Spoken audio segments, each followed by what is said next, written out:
Hello everyone, welcome back to my channel Biological Domain.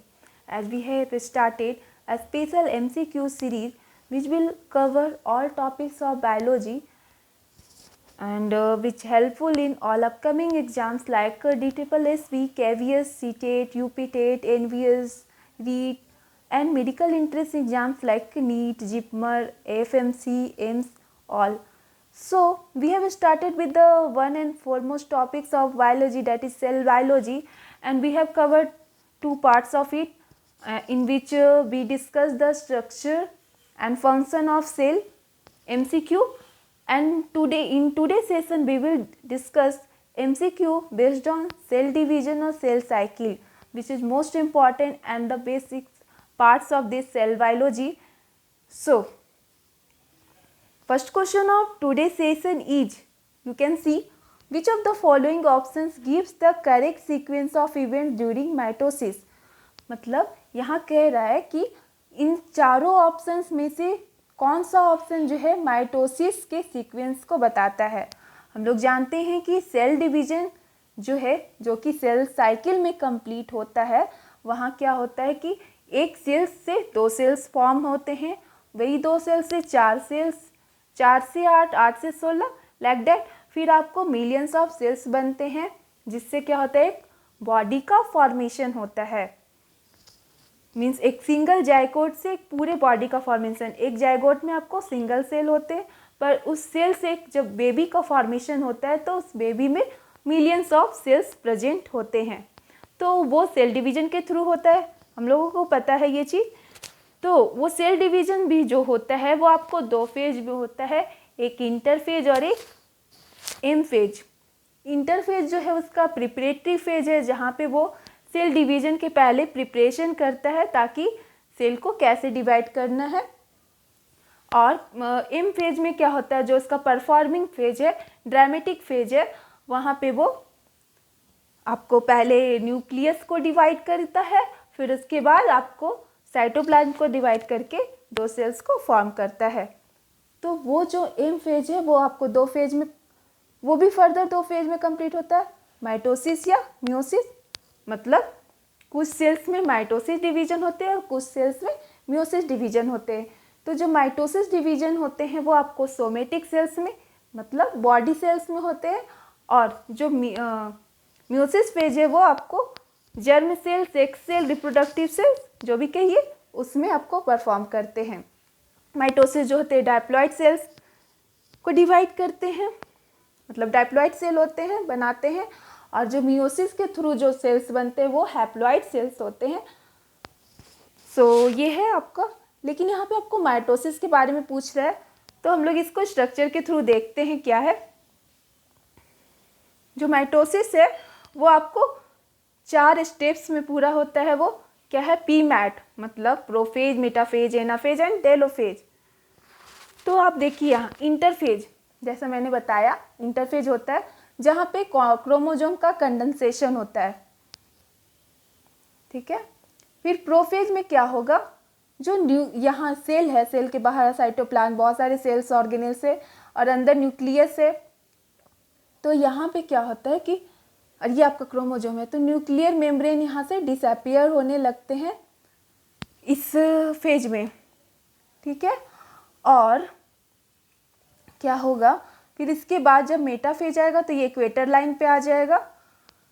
ये आप देखिए, इसका सीक्वेंस देखिए, पहले कंडेंसेशन हुआ इंटरफेज में, प्रोफेज में न्यूक्लियर मेम्ब्रेन डिसअपियर हुआ, यहाँ मेटाफेज में क्या हुआ, अरेंजमेंट एट इक्वेटर, और एनाफेज में क्या हो, सेंट्रोमेयर डिवीजन. क्यों, क्योंकि ये आपको पोल्स की तरफ खिंचा गए.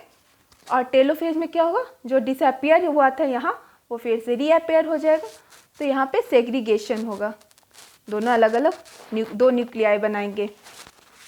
तो आपका बी ऑप्शन में वही चीज़ है, condensation, nuclear membrane disassembly, arrangement at equator, centromere division, segregation और टेलोफेज. राइट.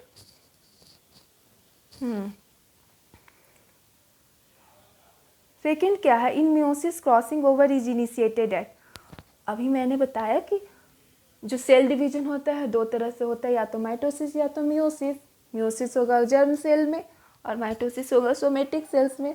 तो मियोसिस में जो क्रॉसिंग ओवर होता है वो किस में होगा? लैप्टोटीन, जाइगोटीन, डैप्लोटीन, पैकेटीन। तो ये पैकेटीन में होगा। तो वो कैसे होगा देखिए, जैसे ये देखिए मियोसिस जो है मियोसिस 1 मियोसिस 2 में कंप्लीट होता है P1 M1 A1 T1। इसका मतलब है prophase 1 metaphase 1 anaphase 1 telophase 1 like that. ये भी प्रोफेज 2 मेटाफेज 2 लाइक। तो प्रोफेज 1 में भी क्या होता है, फिर ये फर्दर अलग अलग स्टेप है इसका, लैप्टोटीन, जाइगोटीन, पैकेटीन, डैप्लोटीन, डाइकाइनेसिस। आप ऐसे इसको याद रख सकते हैं, लेजी पड़ी दी, लेजी पड़ी दी। तो ये क्या होगा यहाँ लैप्टोटीन में, यहाँ क्या होगा, माइटोसिस और मियोसिस का जो प्रोसेस है दोनों एक दूसरे से बहुत डिफरेंट है। तो लेप्टोटीन में क्या होता है, क्रोमोसोम का कंडेंसेशन होता है, और जाइगोटीन में क्या होगा, दोनों क्रोमोसोम पेयर करेंगे जिसको सिनेप्सिस बोलते हैं। ये आपको पूछता है क्वेश्चंस में। पैकेटीन में क्या होता है, देखिए क्रॉसिंग ओवर हो जाता है। मानिए ये क्रोमोसोम है, ये एक क्रोमोसोम है और दोनों पेयर करेगा, मतलब ओवरलैप करेगा।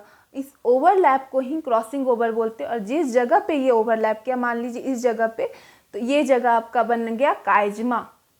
ठीक है, तो ये क्या हुआ, अगर ये दोनों पता है क्रोमोसोम में जीन प्रेजेंट होते तो क्या होगा, एक्सचेंज ऑफ जीन, इसका जीन इसमें, इसका जीन इसमें। तो यहाँ पे जेनेटिक रिकम्बिनेशन भी होता है। फिर डाइप्लोटीन में क्या होगा, ये एक सेप्ट बन जाएगा। अगर ये ऐसे आपको क्रॉस हुआ तो आगे जाके क्या होगा, इसका इस पे चल जाएगा, इसका इस पे चल जाएगा। तो ये एक्स के शेप का जो स्ट्रक्चर दिखेगा वो डाइप्लोटीन में दिखेगा।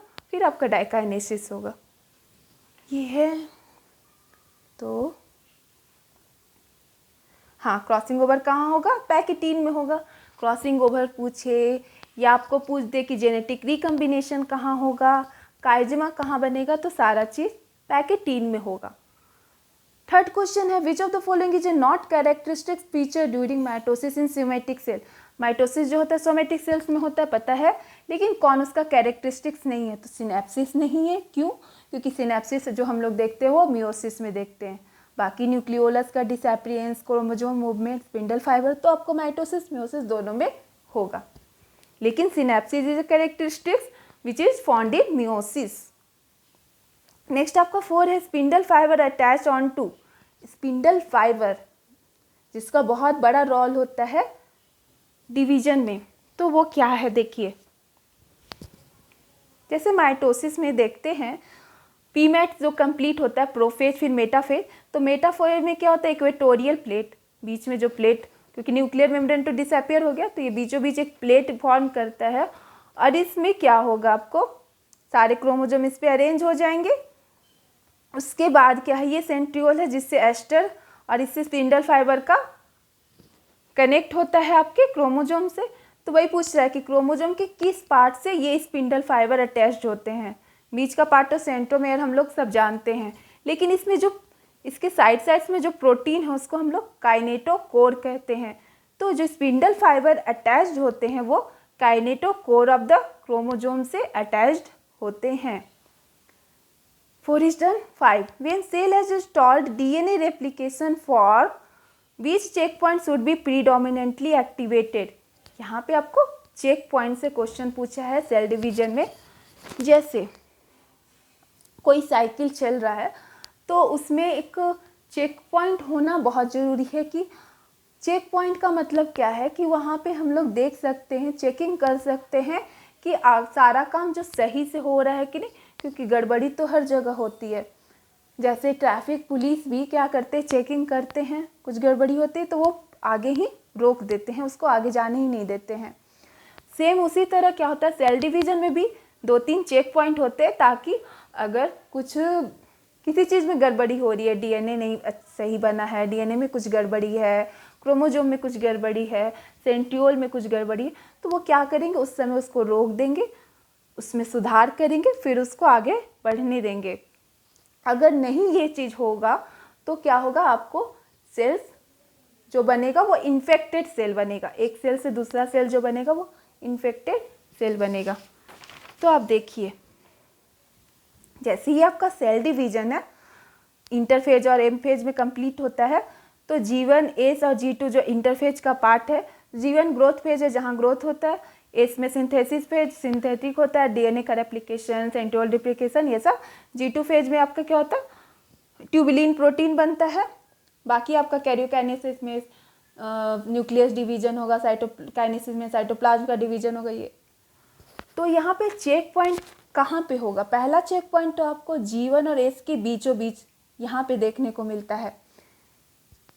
G1 और S फेज के बीच में जो क्या चेक करता है कि डीएनए अगर क्या डैमेज है कि नहीं, डीएनए में कोई एरर है कि नहीं, अगर है तो वो रोक देगा, जिसको मेजर चेक पॉइंट बोलते हैं। क्योंकि अगर यहाँ रुक गया तो आगे प्रोसेस तो होगा नहीं, क्योंकि डीएनए का डुप्लीकेशन रेप्लिकेशन तो आपको इस फेज में होता है, तो यहीं पे इसको रोकना जरूरी है। और G2 और M फेज के बीच भी एक चेक पॉइंट होता है जिसको माइनर चेक पॉइंट कहते हैं, जो कि स्पिंडल फाइबर का चेक करता है। और एक M फेज में भी चेक पॉइंट होता है जो कि चेक करता है कि स्पिंडल फाइबर जो है काइनेटोकोर से अटैच्ड है कि नहीं है। अगर नहीं है तो वो करेगा, तब आगे वो बढ़ाएगा उसको। तो during cell when cell has stalled DNA replication for which checkpoints would be predominantly activated? तो ये आपका G1 और S, बिटवीन G1 और S के बीच में जो चेक पॉइंट है वही डीएनए रेप्लिकेशन का फॉर्क को चेक करेगा। तो ये है। 6 क्या है? During cell growth DNA synthesis takes place in synthesis, तो S phase, G1 growth phase, G2 phase tubulin protein और M फेज तो माइटोसिस फेज। 7 क्या है? During which phase of cell cycle amount of DNA in cell remain at 4C level if the initial amount is denoted as 2C? अगर DNA आपका 2C है पहले, तो वो 4C कब होगा? किस सेल साइकिल में? मतलब किस सेल साइकिल में नहीं, सेल साइकिल के किस पार्ट में? तो उसके लिए देखिए,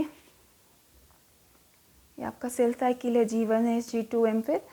तो यहाँ पे ये आप टर्म समझिए, एन वैल्यू और सी वैल्यू। एन वैल्यू का मतलब number of chromosome, C value का मतलब टोटल डीएनए का कंटेंट।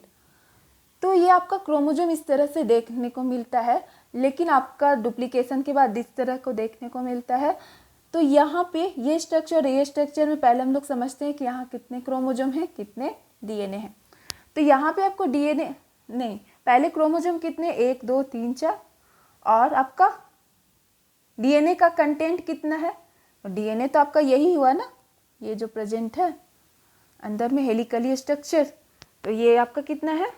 ये भी 4 है, 1 2 3 4।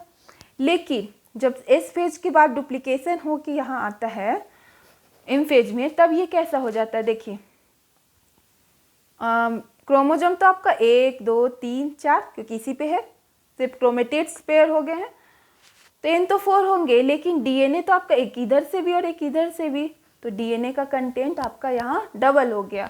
ये 4 तो ये 8, क्योंकि 1 2 3 4 5 6 7 8 ये है। तो देखिए, G1 में तो ये डबल नहीं हो रहा, G1 में तो सेम है N4C4 N4C4, लेकिन G2 से जैसे ही एम फेज में जा रहा है, क्योंकि S में तो वो सिंथेसाइज हो गया है, तो उसके बाद जैसे ही जा रहा है तो N4C8। यहाँ पे आप देख लीजिए, G1 में N4C4 है, लेकिन सिंथेसिस फेज में ये C8 हो गया, क्योंकि यहाँ पे उसका डुप्लीकेशन हो गया। तो यहाँ क्वेश्चन वही है कि पहले 2C, यहाँ पे मैंने C से समझाया, अगर वहीं पे 2C होगा तो 4C होगा, डबल हो रहा है, तो वो कहाँ पे होगा? G0 से G1 नहीं, G0 तो आपका क्वेश्चन फेज है, जहाँ पे तो सेल साइकिल होता ही नहीं है, तो सेल साइकिल का बाहर का पार्ट है। G1 और S नहीं, क्यों? क्योंकि G1 और S के बीच में तो ये है नहीं, ये S के बाद का काम है, S में होता है उसके बाद। ओनली G2 नहीं, तो G2 और M के बीच में। Best option is D.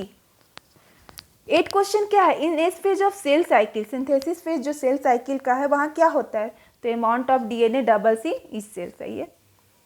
The enzyme recombinase is required at which stage of meiosis? अभी हम लोग देखें जहाँ पे जेनेटिक रिकम्बिनेशन हो रहा था मियोसिस में, कहाँ? पैकेटिड में हो रहा था, जीन का एक्सचेंज हो रहा था, pachytene. The complex form by a pair of synapsed homologous chromosome is called, ये आपको समझने का है। जैसे देखिए मियोसिस 1 मियोसिस 2 दो पार्ट है, लेप्टोटीन जाइगोटीन। लेप्टोटीन में तो ब्यूकेट स्टेज के जैसा बना रहा है, यहाँ पे कंडेंसेशन हो रहा है क्रोमोसोम का। जाइगोटीन में क्या हो रहा है, पेयरिंग हो रहा है, सिनेप्सिस हो रहा है। और ये दोनों जो पेयर है इसी को हम लोग बाइवैलेंट बोलते हैं। क्या बोलते हैं, बाइवैलेंट, जो सिनेप्टोनेमा कॉम्प्लेक्स बनाता है। और ये होमोलोगस क्रोमोसोम के बीच होता है, तो ये बाइवैलेंट है आपका। मियोसिस टेक्स प्लेस ही, तो मियोसिस कहाँ होता है, जर्म सेल, रिप्रोडक्टिव सेल, जिसको मियोसाइट्स बोलते हैं। Alright, during gamete formation the enzyme recombinase participate during, अभी हम लोगों ने देखा पैकेटीन में होता है। पैकेटीन कहाँ होता था, मियोसिस 1 में, मियोसिस 1 के प्रोफेज 1 में। 13 ड्यूरिंग माइटोसिस, माइटोसिस के समय इंडोप्लाज्मिक रेटिकुलम और न्यूक्लियोलस जो है डिसअपियर होने लगता है। कहाँ, तो प्रोफेज में हम लोग को पता है कि डिसअपियर होता है, लेकिन प्रोफेज में कहाँ, अर्ली की लेट, तो अर्ली में वो डिसअपियर स्टार्ट हो जाता है। 13 इज डन। 14 रॉन्ग स्टेटमेंट देखना है, तो यहाँ हम लोग स्टेटमेंट पढ़ते हैं। Isogametes are similar in structure, function and behaviour, ठीक है। आइसो का मतलब सेम गेमिट, तो similar in structure, function and behaviour. Anisogamete differ either in structure, function and behaviour, ये भी सही है। In oocytes female gametes is smaller, no, female gametes is larger and non motile होगा यहाँ, और while male gametes is smaller and motile. तो ये उल्टा पुल्टा दे दिया, तो ये गलत है। कैल्माइडोमोनास एग्जिबिट, कैल्माइडोमोनास जो है उसमें आइसोगेमी भी देखने को मिलता है और एनिसोगेमी भी देखने को मिलता है। फ्यूकस जो कि oocytes है उसमें ऊगेमी देखने को मिलता है। सिनेप्सिस कहाँ होता है, अकर्स बिटवीन, सिनेप्सिस हम लोग जो मियोसिस में देखते हैं तो दो होमोलोगस क्रोमोसोम के बीच होता है। 16 क्वेश्चन क्या है, the salivary gland chromosome in the dipteran larva are useful in gene mapping because, salivary gland chromosome जो डायप्टेरन लार्वा में दिखता है वो जीन मैपिंग में यूजफुल है। क्यों, क्योंकि they have Indo duplicated chromosome, उन लोगों के पास इंडो डुप्लीकेटेड क्रोमोसोम होता है जो कि जीन मैपिंग में मदद करता है।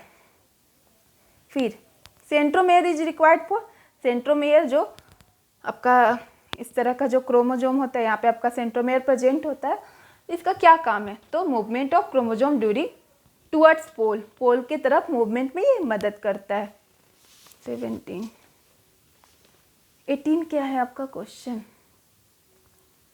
Eight what stage of the cell cycle are histone protein synthesized in a eukaryotic cell, histone protein कहाँ बनता है, तो हिस्टोन प्रोटीन जो है इस फेज में बनता है, सिंथेटिक फेज में।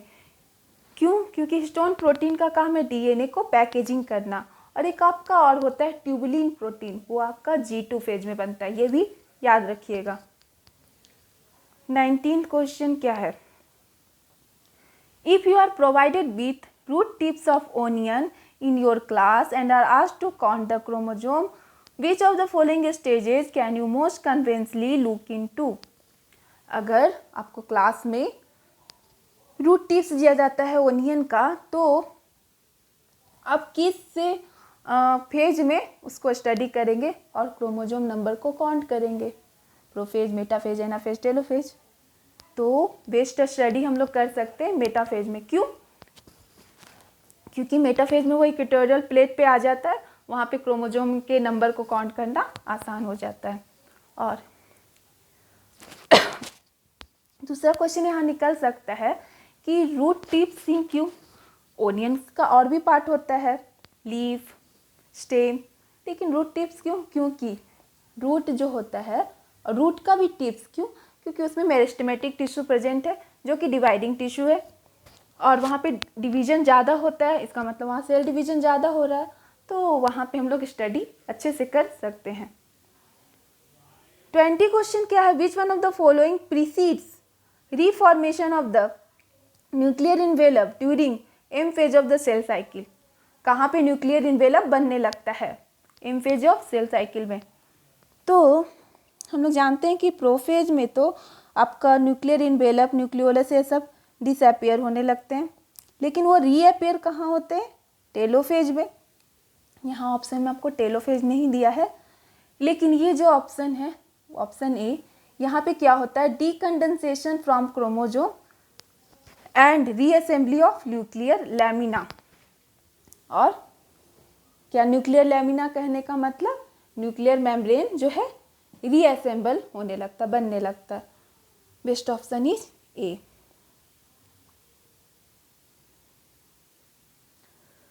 21 क्या है, in the somatic cell cycle. तो इसमें option DNA replication takes place in S phase, ये सही है। बाकी गलत क्यों है वो भी देख लेते हैं। G1 फेज में डीएनए कंटेंट डबल होता है, नहीं, G1 तो ग्रोथ फेज है, वहाँ कुछ नहीं होता है, बस सिर्फ ग्रोथ करता है। Short interphase is follow, interphase कभी शॉर्ट नहीं होता है आपका, इंटरफेज लॉन्गेस्ट फेज होता है, 95% यहीं पे कंप्लीट करता है, बाकी का आपका 95 नहीं 85 to 90 कंप्लीट करता है, बाकी 10 to 15 आपको माइटोटिक फेज में कंप्लीट करता है। G2 phase follow mitotic phase, नहीं ये भी गलत है। 21 इज डन। 22 क्या है, crossing over that results in genetic recombination in higher organism occur between.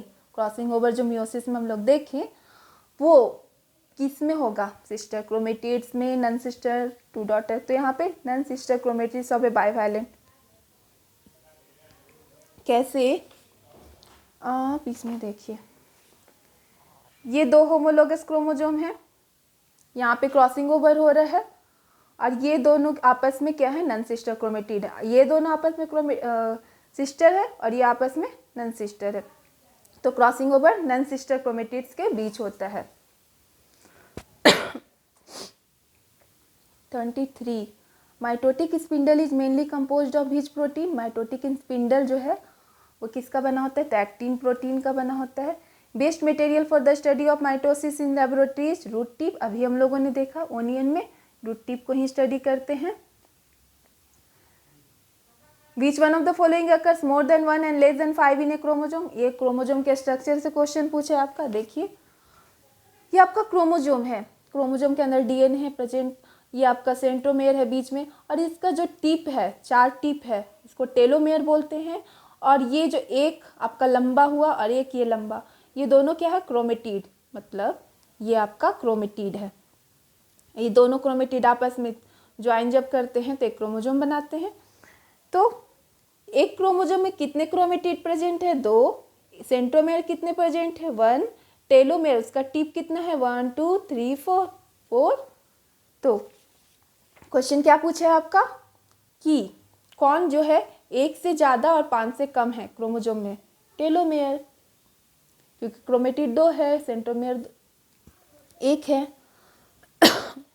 26 क्या है, if a diploid cell is treated with colchicine then it become. अगर डायप्लॉइड सेल है, मतलब इसका प्लॉइडी, सेल का प्लॉइडी डायप्लॉइडी है, प्लॉइडी का मतलब उसका नंबर, जैसे या तो सेल हैप्लॉइड हो सकता है, या डायप्लॉइड हो सकता है, या पॉलीप्लॉइड हो सकता है। जैसे इसको हम लोग समझते हैं, ये अलग प्रेजेंट है आपका, तो ये आपका 1 हुआ। अगर ये पेयर में प्रेजेंट है तो ये 2 हुआ, तो ये डायप्लॉइड हो गया। अगर ये 3 में प्रेजेंट है तो ये ट्राइप्लॉइड हो गया। तो यहाँ अगर डायप्लॉइड सेल को ट्रीट किया जाता है कॉल्किन से, तो ये क्या बन जाएगा, टेट्राप्लॉइड। कॉल्किन एक केमिकल है जो कि सेल डिवीजन को इंटरप्ट करके सेल डिवीजन का इरर कर देता है, मतलब वहाँ से स्पिंडल फाइबर बनने नहीं देता है, जिसकी वजह से क्या होता है, एक तरफ जैसे आप ये समझ सकते हैं, जैसे ये देखिए माइटोसिस में हम लोगों ने देखा था, जैसे ये एक पेयर है क्रोमोजोम का, तो ये यहाँ पे इक्वेटोरियल प्लेट्स में अरेंज हो गया और फिर ये इधर डिवाइड हो गया, तो ये अलग, एक इधर गया एक इधर गया, इक्वली गया। अगर क्या होता कि ये वाला भी इधर ही चला जाता और इधर कुछ भी नहीं रहता, या 2 इधर चला जाता एक इधर रहता, इस तरह से अगर होता तो ये आपका क्या होता, प्लॉइडी लेवल में गड़बड़ी जो हो जाता, यही जो होता है कॉल्किन करता है आपका, तो वो क्या होता है टेट्राप्लॉइडी। ये सब हम लोग को जो पॉलीप्लॉइडी है वो प्लांट्स में देखने को मिलता है। 27 crossing over in diploid organism is responsible for, किस चीज़ के लिए रिस्पॉन्सिबल है, तो recombination of linked allele, recombination. फिर आपका 28 क्या है, bacterium divides every 35 minutes. If a culture containing 10 to power 5 cells per ml is grown for 175 minutes, what will be the cell concentration per ml after 175 minutes? मतलब जैसे देखिए एक bacteria दिया हुआ है, डिवाइड तो करेगा ही, तो एक डिवाइड करके दो बनाएगा, तो हर 35 मिनट पे वो डिवाइड कर रहा है, ठीक है। और एक कल्चर है जिसमें 10 to power 5 सेल्स प्रेजेंट हैं, जिसको 175 मिनट्स में ग्रो करना है। वो 35 मिनट पे हर 35 मिनट पे ग्रो कर रहा है और उसको 175 मिनट्स पे 10 to power 5 cells ml grow करना है। तो कितना सेल का कंसंट्रेशन ले कि वो 175 मिनट्स पे ग्रो कर जाए, उसके लिए हम ये देखते हैं। टोटल टाइम आपको टेकन है, गिवन है 175 मिनट, और एक डिवीजन में वो 35 मिनट ले रहा है, तो टोटल डिवीजन में कितना टाइम लेगा, मतलब टोटल कितना डिवाइड करेगा कितना बार, तो 175/35, तो 5 टाइम्स वो डिवाइड करेगा। तो एक सेल 2 सेल में डिवाइड हो रहा है, तो मतलब 2 सेल बना रहा है आफ्टर डिवीजन, तो 2 का पावर 5 गुने 10 का पावर 5 तो आपका दिया हुआ। तो ये अगर हम लोग कैलकुलेट करेंगे तो 32 × 10⁵ सेल्स पर ml, ये आपका ऑप्शन सी। इस तरह से और क्वेश्चंस भी आ सकते हैं।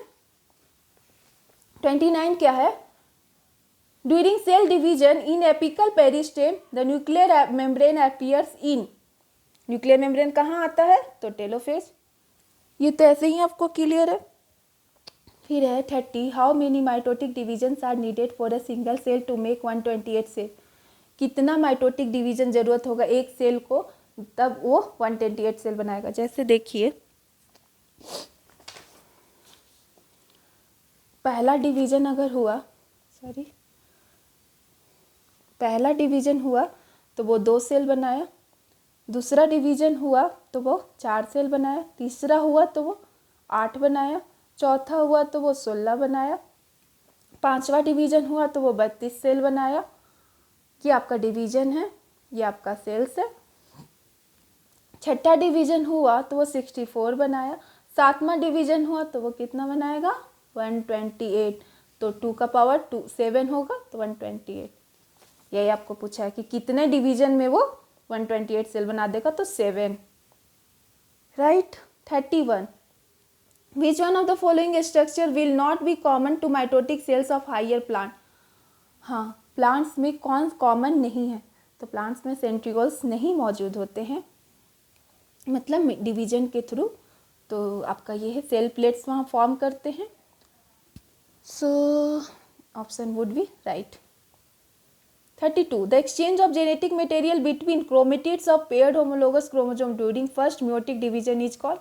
हाँ, अभी हम लोग देखिए उसको क्या बोलेंगे, क्रॉसिंग ओवर, जो एक्सचेंज हो रहा है होमोलोगस क्रोमोसोम के बीच। लैम्ब्रस क्रोमोसोम अकर्स ड्यूरिंग, लैम्ब्रस क्रोमोसोम कहाँ होता है, ये तो हम लोग को जो है डैप्लोटीन ऑफ मियोसिस में देखने को मिलेगा।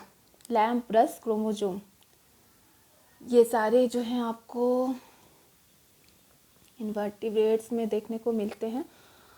लैम्ब्रस 34 क्या है,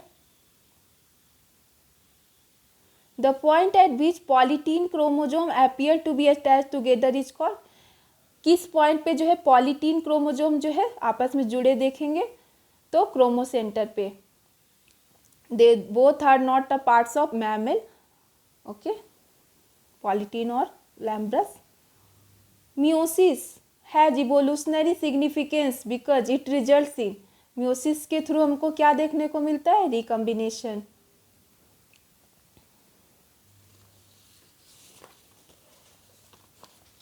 next question is 36 in salivary gland chromosome या पॉलीटीन क्रोमोसोम पेयरिंग इज तो पेयरिंग कभी कब होगा, फॉर्म बिटवीन होमोलोगस क्रोमोजोम।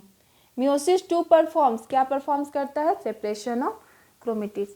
हाँ देखिए, मियोसिस जो है 2 में होता है, मियोसिस 1 या मियोसिस 2 में। तो मियोसिस 1 में है जो क्रोमेटिड्स सेपरेट नहीं होता है, वह दोनों सिस्टर क्रोमेटिड्स आपस में जुड़े होते हैं।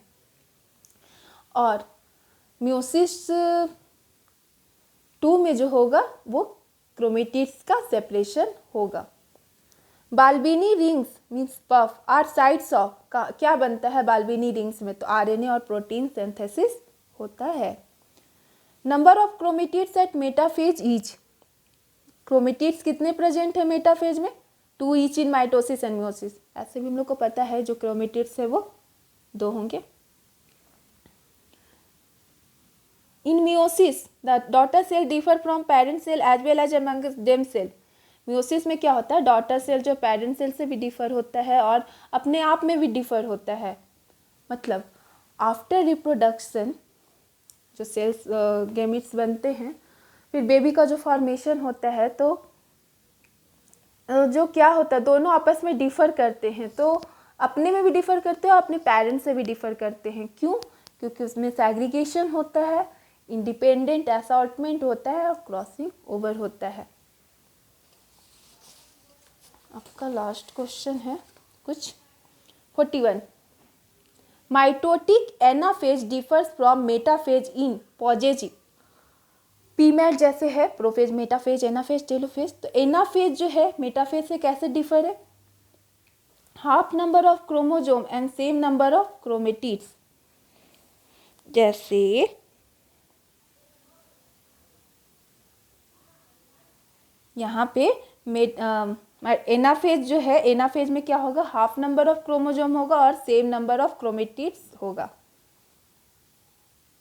क्योंकि दोनों पोल की तरफ मतलब चले जाते हैं।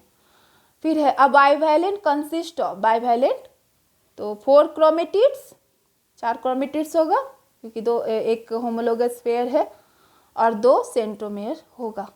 बाइवैलेंट उसी को बोलते हैं, एक होमोलोगस पेयर को ही बोलते हैं। तो वहाँ पे 4 क्रोमेटिड है, 2 सेंट्रोमेयर हैं। मियोसिस 1 को रिडक्शनल डिवीजन कहते हैं, जबकि मियोसिस 2 को एक्वेशनल डिवीजन कहते हैं। क्यों, क्योंकि मियोसिस 2 में आपका क्रोमेटिड्स का सेपरेशन होता है।